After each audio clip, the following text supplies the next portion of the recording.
And NBC News chief foreign correspondent Richard Engel is reporting on scenes of alleged atrocities carried out by Turkish-backed Arab militias.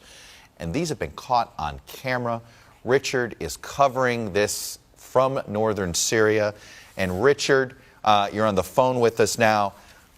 Just tell us what you've been seeing. Chuck, things here are developing very rapidly. U.S. officials are increasingly concerned. We have so far seen a Turkish assault. That is the way it is being reported, as a Turkish assault against the Kurds. But it is much, much more than that. The Turks are now using militia elements, extremist militia elements, that we are told, as U.S. intelligence believes, includes former members of Al-Qaeda, including and former members of Al-Qaeda. Those forces are advancing. Yesterday, those forces themselves released a video some people might find disturbing, apparently executing a Kurdish man by the side of the road, celebrating, shouting Allahu Akbar, telling their colleagues to film them. We are told those kind of executions are continuing today. And then, in a very disturbing development, U.S. officials tell us that those same militias, the ones that include Al-Qaeda and ISIS members, have advanced even further in tracked vehicles.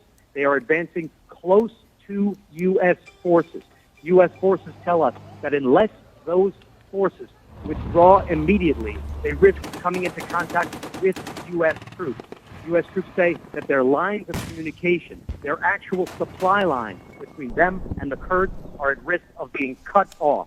This is a very serious situation. It has turned a corner because of these extremist militias. Also, here on the ground, the situation is deteriorating rapidly. Kurdish officials tell us that one of these prison camps holding hundreds of family members of ISIS supporters, has been broken into, and that the detainees inside have managed to escape. We just came from a prison and saw that every day now there are riots and attempts to escape at the prison where we are. So the situation is not how it has been portrayed over the last several days as a conventional Turkish assault, but one that involves militias, one that now is bringing those militias right on the doorstep of U.S. forces. Richard Engel with some very disturbing developments there. Richard, stay safe as you cover this story.